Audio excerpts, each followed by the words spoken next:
Christmas dinner, my dining room. 18 people around the table. My son stood up, clinked his wine glass. Everyone went quiet. "Dad," he said, "we took a family vote while you were in the hospital last month." I looked at him. Hospital? I was there for 3 days. Kidney stones. We've decided to sell this house. Your house. The vote was 17 to 1. 17 to 1.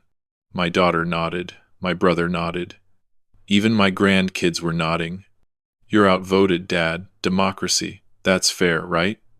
I looked around the table, at the turkey I'd cooked, the china I'd set out, Margaret's recipe cards still in my handwriting on the counter. Then I looked at my son, and I smiled. "You counted wrong," I said. He laughed. "Dad, there's 18 of us here. You're one. The math is simple." I picked up my phone, pressed a button. The doorbell rang. "Actually," I said, "the vote's about to change." My lawyer walked in, then my accountant, then 3 people my family had never seen before. My son's face went white. "Let me explain how voting actually works," I said. "My name is Thomas Mitchell, Tom, 71 years old. But that's not the important part. The important part is what I built. I started Mitchell Manufacturing in 1978, 45 years ago, making industrial parts, nothing glamorous. Bolts, fasteners, components for factories. We supplied Boeing, Ford, Caterpillar. I built that company from nothing, a garage, alone. Margaret's faith in me. Margaret was my wife. We met in 1975, married in 77. She died 3 years ago. Cancer. Before she passed, we sold the company. Private equity firm. $147 million. That's when everything changed. The kids started calling more, visiting more, caring more. David, my oldest, 46, works in finance, never built anything in his life, just moves money around. Rebecca, my daughter, 42, married a surgeon, lives in a mansion, hasn't worked in 15 years. Stephen, my youngest, 39, startup guy, 5 failed businesses. I funded 4 of them. After Margaret died, they started the questions. "Dad, what's your estate plan? Dad, have you updated your will? Dad, we should talk about the trust." I ignored them. I was grieving. They said they understood. They didn't. 6 months ago, David brought papers to Sunday dinner. Power of attorney documents. "Just sign these, Dad, in case something happens." I didn't sign. 4 months ago, Rebecca suggested a family meeting. Her, David, Stephen, their spouses, their kids. "We need to discuss the family's financial future," she said. Family's future, not mine. The family's. That's when I started paying attention. 3 months ago, Stephen asked about the house. This house. 4,000 square feet. Waterfront. Worth $8 million. "Dad, this is a lot for one person. Have you thought about downsizing?" I said no. 2 months ago, I went to the hospital. Kidney stones. 3 days. Painful. Drugged up. I came home. Something felt different. Papers on my desk had been moved. Files reorganized. My laptop had been opened. They'd been in my office. I called my lawyer. Gerald. Known him 30 years. "Tom," he said, "have you signed anything recently?" "No." "Good. Keep it that way." Then I called my accountant. Patricia. "Tom, someone requested access to your financial records last week. They claimed they had your authorization." "Who?" "Your son, David." I sat in my office, alone. Margaret's photo on the desk. And I understood. They weren't worried about me. They were worried about their inheritance. They wanted control. Now, while I was still alive. So I made a plan. I hired a private investigator. Background checks on all three kids, financial records, everything. What I found shocked me. David, 200,000 in credit card debt, gambling problem. Rebecca, her husband's medical practice was being sued. Malpractice. They were broke. Stephen, his sixth startup was failing. He'd borrowed against his house. Foreclosure in 60 days. They were all drowning. And they saw me as the life raft. No, the life insurance policy. That's when I knew Christmas would be an interesting experience. I cooked the turkey, set the table, invited everyone, and I waited. When David stood up with that vote, I wasn't surprised. I was ready. My lawyer, Gerald, walked into the dining room first. Gray suit, briefcase. He nodded at me. Then Patricia, my accountant. She smiled, polite, professional. Then three people my family had never met. A young woman with a tablet, a man with a camera, and another man in a police uniform. Not a costume, a real uniform, real badge. My son David stood frozen, wine glass still in his hand.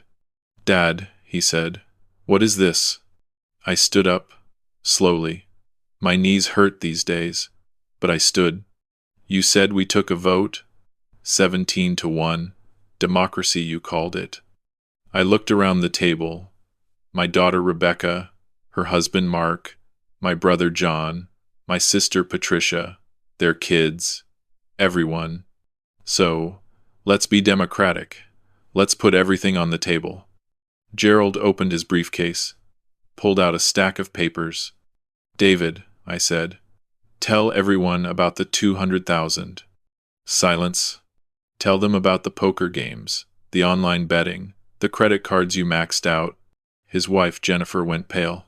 "David, what is he talking about?" David's jaw clenched. "Dad, this isn't the time." "You made it the time," I said. "You brought voting to my dinner table." I turned to Rebecca.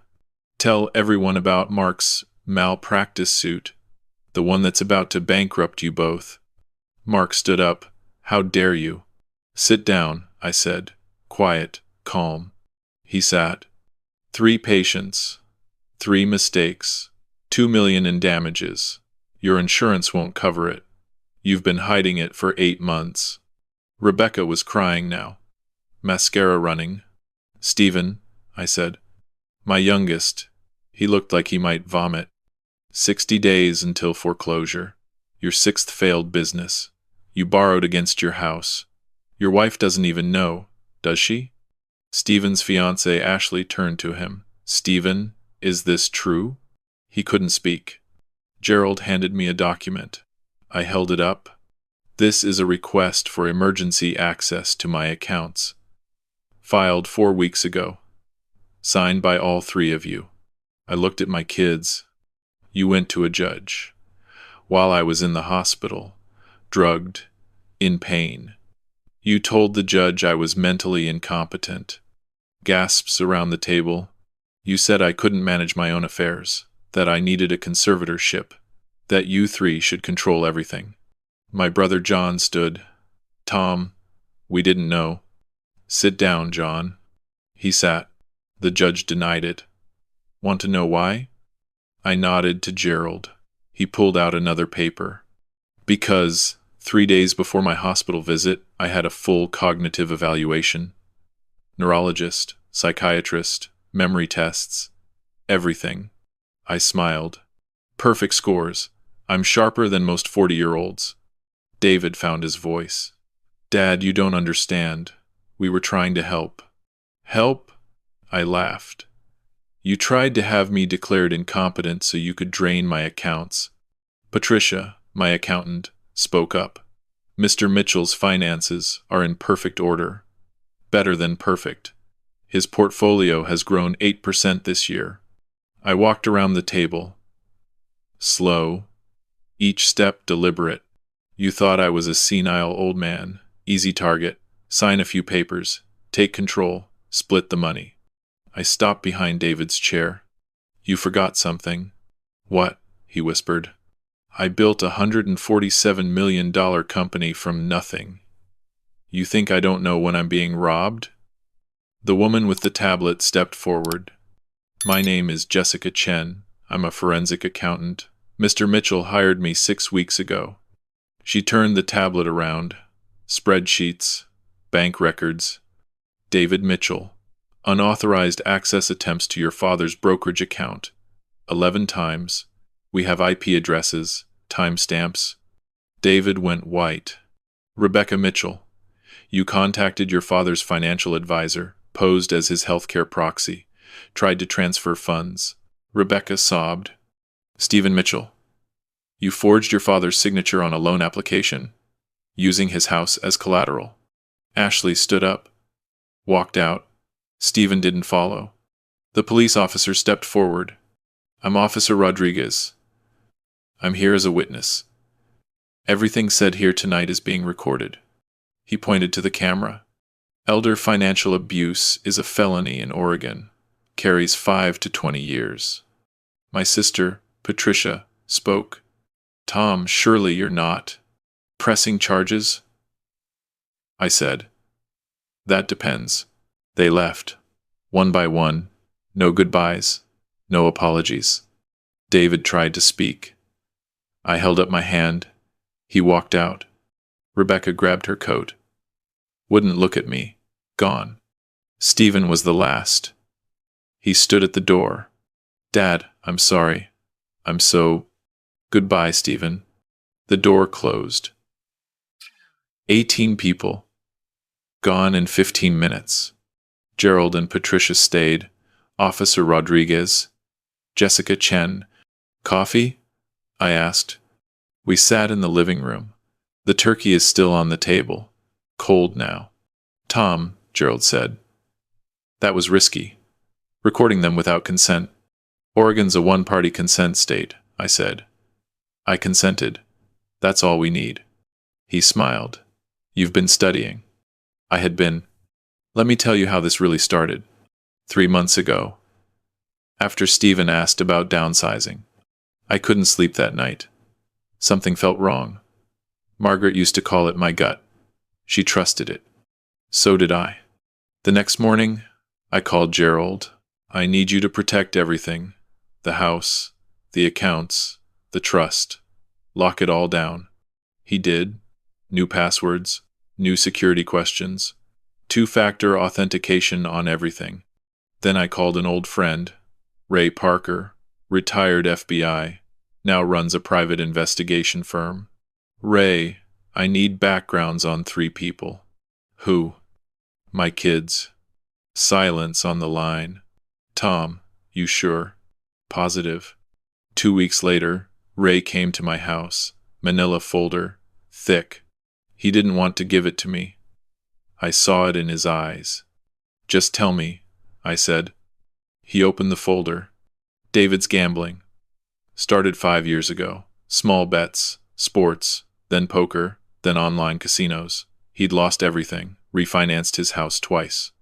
Jennifer didn't know about the second mortgage. Rebecca's husband. 3 malpractice claims. Not 1, 3. Patients died. Mistakes during surgery. The medical board was investigating. Their assets were frozen. They were living on credit cards. Stephen's business failures. 6 companies. I'd funded 4. Lost $2 million of my money. He'd lied about the other 2. Told me they were stable. They weren't. Both bankrupt. And the foreclosure. 60 days. His fiancée thought they were buying a bigger house. She had no idea they were losing the one they had. There's more, Ray said. More? He showed me phone records, text messages, a group chat, David, Rebecca, Stephen. The messages went back 8 months. We need to move fast. He's getting older. If he gets sick, we lose control. The house alone is $8 million, plus the investments. We split it 3 ways, $50 million each. What if he says no? He won't have a choice. We'll make him incompetent. I read every message, all of them. Margaret's photo was on my desk. I looked at her. They're not our kids anymore, I said out loud. I don't know what they are. That's when I made the plan. I hired Jessica, the forensic accountant, young, brilliant. She found everything, every login attempt, every unauthorized call, every forged signature. I scheduled the cognitive evaluation, made sure it was documented, time-stamped, legal. I told Gerald to prepare documents, power of attorney, healthcare directives, all naming him, not my kids. I changed my will, everything, the house, the money, the investments. None of it goes to them now. Then I planned Christmas dinner. I invited everyone, cooked the turkey, set the table, and I waited. I knew they'd make their move. The vote, the ultimatum. I knew because I'd read their messages. Christmas, everyone will be there, we corner him, force the vote. He can't say no in front of the whole family. They thought the crowd was their weapon. They were wrong. The crowd was their audience. And I gave them a show they'll never forget. Officer Rodriguez stood to leave. Mr. Mitchell, if you want to press charges, I'll let you know, I said. He nodded, left his card, gone. That was 6 weeks ago. I haven't heard from any of them, not a text, not a call, nothing. Good. Last week, my lawyer called. Tom, David's filing for bankruptcy. Rebecca and Mark are selling their house. Stephen's engagement ended. I said nothing. They're asking if you'll reconsider, help them. No. Gerald paused. Tom, they're your kids. Were, I said. They were my kids. I hung up. Yesterday, I got a letter. Handwritten. From David. Dad, I'm sorry. I was desperate. I made terrible choices. I don't expect forgiveness. I just want you to know I'm getting help. Therapy, Gamblers Anonymous. I'm trying to be better, not for the money, for me. I love you. I'm sorry I forgot that. I read it 3 times. Then I put it in a drawer. Maybe someday I'll respond. Maybe not. This morning, I drove to the cemetery. Margaret's grave. I sat on the bench, the one I bought, our names engraved. Mine still has the dash and empty space. You would have seen this coming, I told her. You always saw things I missed. The wind blew, cold, January. I did what I had to do, I said. I stayed for an hour. Then I drove home. To my house, my table, my life. Tonight, I'll cook dinner, just for me. Maybe I'll use the good china. Why not? The money's still mine. The house is still mine. My choices are still mine. Some people think family is blood. Automatic, permanent. I used to think that too. Now I know better. Family is earned. Through respect. Through love. Through showing up when it matters. My kids failed that test. And I'm not grading on a curve anymore. You're never too old to stand your ground. Never too old to protect what you built. And never too old to learn who people really are. Even if they're your own children.